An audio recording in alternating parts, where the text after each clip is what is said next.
Ang galing naman. Good morning! Para mas magandang lighting dito tayo. natin lahat. Good morning and welcome to Kada Umaga! Good morning po!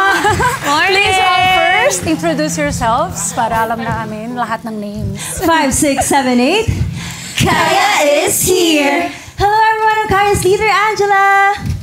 Hello everyone, I'm Charlotte. Hey, what's up? It's your girl, Alexa. Hello everyone, I'm Sophia! Hi, this is Therese, and once again, we are Kaya! I'm so happy na kasama ko kayo ulit. Kasi nga, sa labas, nakasama ko na kayo. Pero hindi to first time nila sa Net25. Yes! No? Nandito na rin po kami before. Ayun. Pero sa Kada Umaga, first time. Yes! Welcome! Ayan, Bia. Let's make this. No? Kamusta na kayo? Sobrang saya po namin kasi we just released our newest single, Walang Biruan. Nice! Wow. Nice! Congratulations! Wait, marami nagtatanong sa akin, bakit Kaya ang name ng group nyo? Ang Kaya po, it came from a Cebuano word kinaiya, which means inner character. And also the Filipino word kaya, which means you can do it.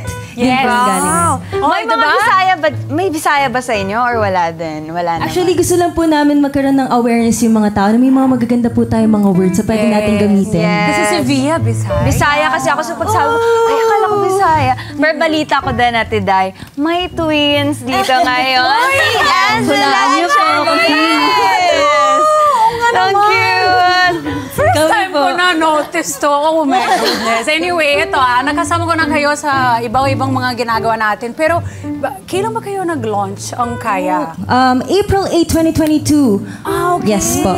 Pero sa year 2021 ba, meron na ba kayong Yes, nagkaroon po kami ng pre-debut single. Yun po yung Kaya. Yan na Okay, yun. kasi I remember that, no, yung debut single nyo na Kaya, na nasundan nyo naman ngayon ng 6 songs. Yes. Okay, tell us about it. Meron po kaming our debut single, Blah Blah. Meron din po kaming dalawa. 5, 6, 7, 8, Turn Up, and You Did It.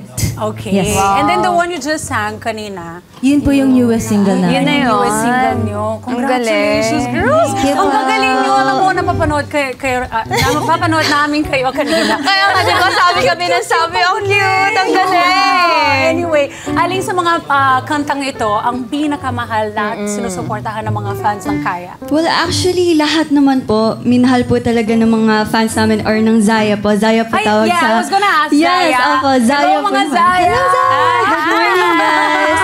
Pero actually, kung tatanungin po yung karamihan, probably dalawa. Yes. Yun talaga yung favorite nila eh. So, yes. Ano yung story doon sa dalawa? It's a love song po. R&B po siya. Super talagang marami kasing nakarelate since Oh, yes! lahat tayo na in love. Actually, yung dalawa po kasi it's about parang yung pag-confess mo sa crush mo. Pero yung parang... About sa mga po mag-confess na parang, hello, gagawin ko ba to? Ganyan. Kasi minsan mahirap na nga yung confess, di ba? Eto Minsan ba it doesn't mga go ano well. din? Eto ba yung mga songs nyo? Yung mga inspo nyo ba, kinukuha nyo ba talaga sa mga crushes? Yun ba yung main inspo nyo? Hugot? Lahat po ng songs po namin actually, halos lahat po yun kami po kasama po kami sa nagsulat ng mga kanta I namin. wanna ask that. Yes, so, kasi, yeah. ang karamihan kasi sa mga pop groups, meron talagang naka-assign dyan para sa pagsulat, sa pag-compose. Sometimes, hindi kasama yung mga fino-front, pero kayo kasama. Ang gagaling! Mas mahusay pa. Kwento naman. So, kwento, when you guys give your inputs pagdating sa kanta. Gusto po kasi namin ilagay sa music po namin yung sarili po naming experiences Ay, maganda para po yan. makarelate po yung listeners namin. Ayun. Like, give us one example lang. Ang experience na na-include sa isang lyrics na sa kanta ng Kaya. Go ahead. Charisse, meron ka ba dyan naiisip? Actually, lahat naman po siguro tayo duman po sa stage na nagka-crush, na Correct. in love. Ito po ang newest single po namin, yung Walang Biruan. Nandito po sila sabi namin na ikaw talaga yung gusto ko. Sigurado ako sa'yo. Sure na sure. Yes. Feeling kita. Walang biruan. So ito, mga kada, itong September lang, kaka-release lang nila ng Walang Biruan. At para kanino yun? Oo nga, gusto ko din yan itanong. Sino yung crushes Kanino ba yan? nyo? May mga crushes na ba kayo? Yung mga ngiti nila, parang meron talaga Parang eh. meron. Zaya po talaga yung ang inspiration namin for Walang Biroan. Ay, sige. Kasi sila po talaga yung, every time na gumagawa po kami ng kanta, sila po yung una namin naiisip, yung mga fans po namin. Tama naman. No, diba? It's all for them naman. Yes. Pero syempre, yung puso na yan, ingatan nyo. Kasi syempre, focus din tayo sa career. Alam na, yung distraction later na yan. Marami din makaka-crush sa inyo. Oo, sigurado Diba, ako Pia? dyan. Go Tsaka ahead, ito, Pia. especially now, lumalaki yung group ninyo. Ano ba yung pakiramdam na mas lalo nyo nakikita na rumarami yung fans ninyo ngayon? Actually, super grateful po kami and happy sa supporters po namin yung Zaya. Kasi po talaga unconditional yung pagsuporta nila sa amin. Lagi po nila kami hinihintay. And sila rin po yung nag-iisip paano kami ipopromote. Super creative Ang po galing. nila. Hindi, oh. Yes, sobra That's po. so cool. Ito balita pa namin, nakasama nyo na si SB19. Kamusta yeah. experience? Oh, actually, bago pa po kami mabuo, sila po yung isa sa mga nag-mentor po sa amin. Wow. Actually, nagbibigay po sila ng advices paano po maging magaling na artist. And tuwing nakakasama po namin sila on stage, we're very honored po to be part of that event. Kasi grabe po yung respect po namin sa mga kuya po namin sa SB19 and we really look up to them and we respect them a lot.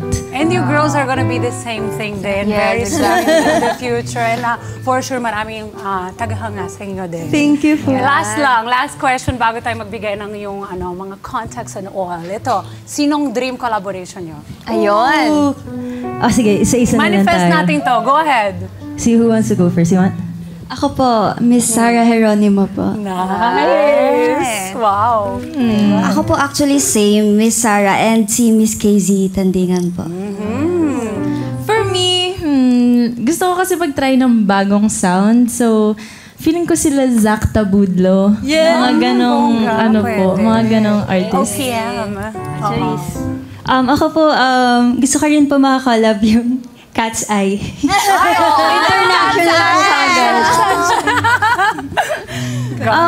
Gusto rin po namin actually kasi gusto po namin mas makilala yung P-pop. Gusto rin po namin makaka-collaborate yung Beanie. Yes. Yes, pwede. very soon. Alam nyo ba, yung Bini, nung hindi pa ganun kaingay, lagi ko sinasabi, nag-guest din sila dito.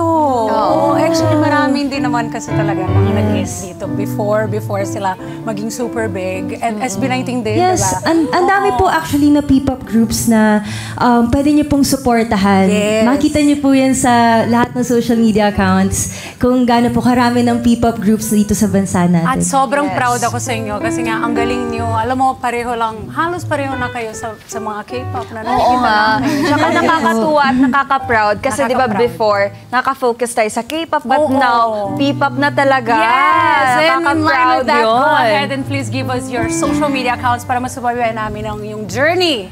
Go ahead. You can follow us on our social media accounts. Just search for Kaya Official PH, and Kaya Members.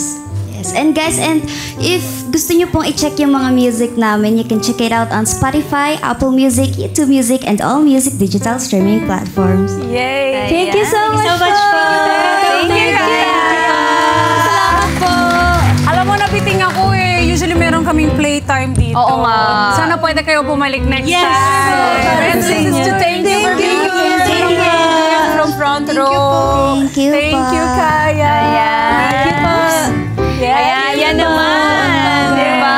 Thank you, Kaya, sa performance. Ang galing-galing, patuloy lang. Itaas pa natin yung bandera ng P-pop sa Philippines. Hello mga Kanet 25! This is Diana Menezes, and for more Kada Umaga updates, just click the subscribe button and follow us on Net25 social media pages at Net25 TV and at Net25 Entertainment.